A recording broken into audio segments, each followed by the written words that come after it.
Hari kedua masa kampanye, calon presiden nomor urut 1 menggelar kampanye di Bandung, Jawa Barat.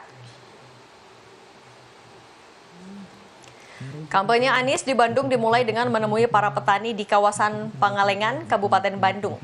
Saat bertemu dengan petani, Anies mengajak para petani untuk berdiskusi soal kesulitan yang dihadapi. Selanjutnya, Anies akan menghadiri agenda kampanye bersama partai, relawan, dan masyarakat.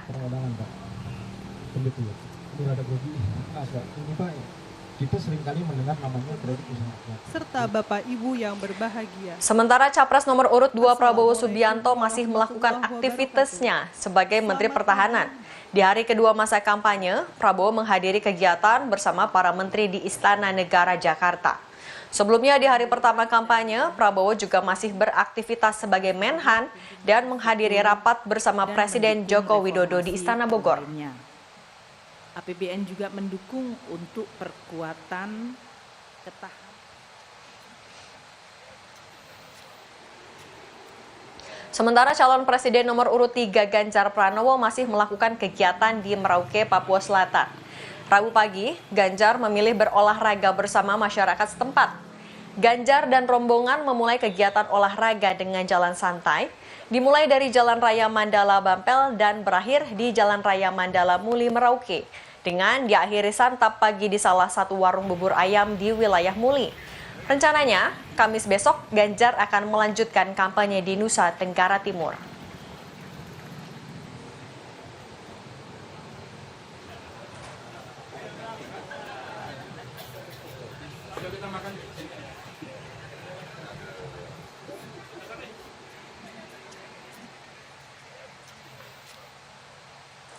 Kita pantau agenda kampanye paslon di hari kedua kampanye ini. Sudah bergabung jurnalis Kompas TV, ada Fida Alatas dari Bandung, Jawa Barat.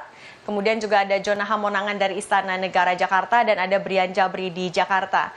Kita menuju Fida terlebih dahulu. Fida, selamat sore. Agenda Capres nomor urut 1 Anies Baswedan di Bandung apa saja dan apa yang ia sampaikan?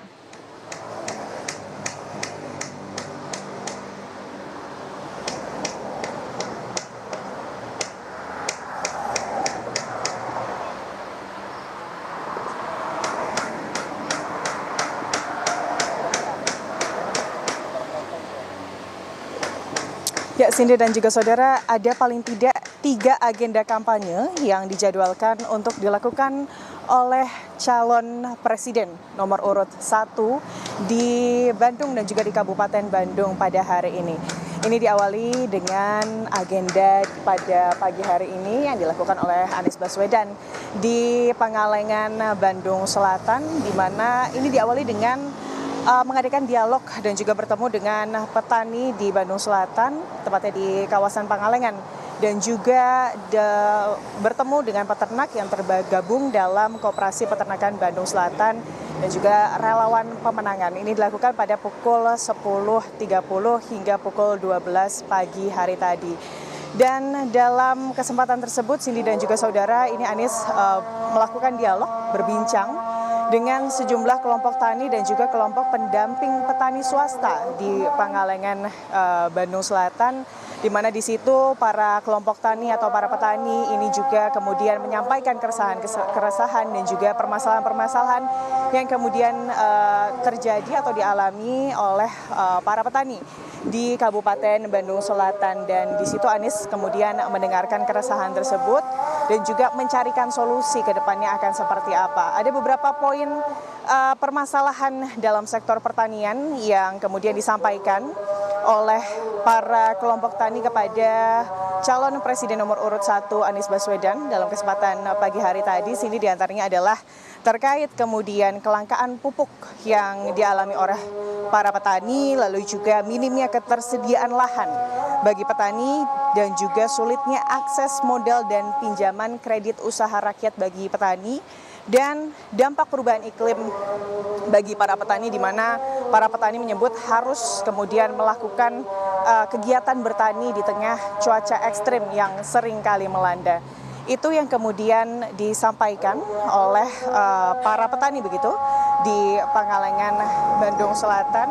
Dan dalam kesempatan tersebut, Anies menyampaikan komitmennya kepada para petani dan juga awak media terkait untuk melakukan reformasi tata niaga pangan dan juga menjadikan persoalan pangan negara menjadi agenda prioritasnya jika kemudian ia terpilih sebagai presiden di 2024 mendatang.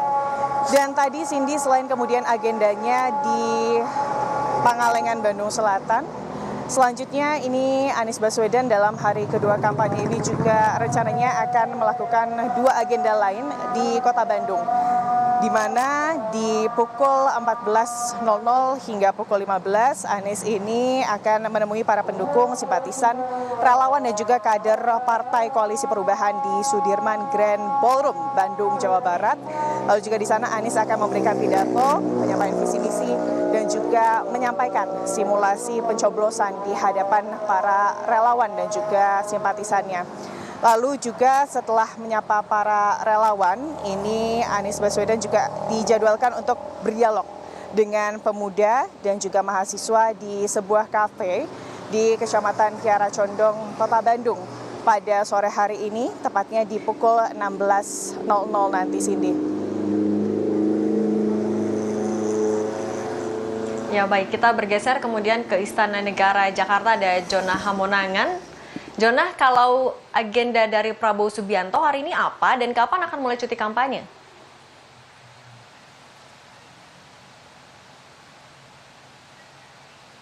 Ya sih, di hari ini Capres nomor urut 2 Prabowo Subianto tidak melaksanakan kampanye, tapi melakukan agenda intern atau masih sebagai Menteri Pertahanan. Nah, terkait dengan agenda hari ini fokus di Istana, di mana ada 2 agenda. Yang pertama adalah penyerahan DIPA yang tadi dilaksanakan pada pukul 10.30 pagi dan dilanjut pada pukul 14 atau 2 siang, yaitu adalah pelantikan Kepala Staf Angkatan Darat. Jadi untuk agenda hari ini lebih fokus bekerja sebagai Menteri Pertahanan. Nah, terkait dengan adanya kampanye, ini fokus dilakukan oleh tim kampanye daerah, di mana terkait dengan tim kampanye daerah ini dilakukan secara serempak, yaitu adalah pembagian makan siang dan susu, di mana fokusnya adalah selama 14 hari masa kampanye, dimulai dari kemarin sampai hari kedua dan 12 hari ke depan adalah pembagian makan siang dan susu di 200 titik, di mana tersebar mulai dari Indonesia Barat, Indonesia Tengah, dan Indonesia Timur. Nah, terkait dengan adanya pembagian susu dan makan siang gratis ini adalah salah satu program yang memang dicanangkan ketika nanti Prabowo Subianto terpilih menjadi presiden, di mana pemberian susu makan siang gratis ini dalam rangka untuk memenuhi kebutuhan pangan, dan khususnya bagi generasi muda atau mungkin dari generasi balita, mereka sudah tercukupi mulai dari gizi, sehingga tentu saja menghindar dari adanya angka stunting ataupun pangan yang buruk. Nah, terkait dengan untuk kampanye, memang sudah disampaikan bahwa Prabowo sendiri tidak akan mengambil cuti kampanye terlalu banyak. Jadi kalaupun nanti kampanye, nanti akan mengambil maksimal 2 hari dalam seminggu. Nah, untuk kampanye sendiri pun untuk 3 hari ke depan memang tidak ada jadwal, tapi pasti untuk kampanye sendiri nanti kemungkinan nanti akan diambil antara akhir pekan ataupun di awal pekan. Nah, untuk kota-kota yang nanti akan dikunjungi sampai saat ini kami belum mendapatkan informasi, dikarenakan ini nanti akan menyesuaikan dengan adanya undangan ataupun kunjungan yang ada di wilayah. Jadi untuk jadwal kampanye ini memang cukup dinamis, dan ini saja menyesuaikan dengan jadwal dari Prabowo Subianto yang sampai saat ini masih aktif sebagai Menteri Pertahanan. Cindy. Baik, Jonah. Kita sekarang ke Brian Jabri. Brian, kalau untuk paslon nomor 3, Ganjar Pranowo dan juga Mahfud MD di hari kedua kampanye ini agendanya apa? Ya, memang saat ini untuk agenda paslon nomor urut 3 Capres-Cawapres, yaitu Ganjar dan juga Mahfud MD, memiliki agenda kampanye yang berbeda. Satu memulai dari sisi timur dan juga satu melakukan kampanye atau mengawali kampanye mulai dari sisi barat. Nah, untuk Mahfud sendiri melakukan kampanyenya di Banda Aceh, namun tentu dengan berbagai program atau informasi yang disampaikan oleh masyarakat Aceh di sana. Yang menjadi prioritasnya tentu Cindy dan juga saudara ialah mensejahterakan guru mengaji dan ustaz, karena hasil penelitian atau riset atau data juga yang ditemukan oleh tim dari paslon nomor urut 3 khususnya Mahfud MD ini menemukan data yang ia peroleh dari 1.500 orang guru mengaji di Banda Aceh, 65% diantaranya hanya mendapatkan atau gaji di bawah upah minimum sebesar Rp3.413.666. Nah, tentu ini menjadi salah satu program yang akan dilakukan nantinya oleh paslon nomor 3, khususnya Wakil Calon Presiden Mahfud, yaitu mengklaim program ini bakal menyediakan dana kepada para guru ngaji agar kesejahteraan mereka meningkat. Dan hari kedua, setelah KPU tentu mendeklarasikan kampanye untuk pemilihan Presiden dan Wakil Presiden 2024 mendatang, Sidi dan juga saudara, tentu hari ini Mahfud menghadiri seminar kebangsaan di Universitas Budi Dharma Kota Tangerang, Provinsi Banten. Namun kehadiran Mahfud saat mengisi atau memberikan seminar kebangsaan di universitas tersebut tidak dalam konteks kampanye, Cindy. Baik, terima kasih jurnalis Kompas TV Brian Jabri. Sebelumnya ada Jona Hamonangan dan Fida Alatas. Terima kasih, selamat bertugas kembali kawan-kawan.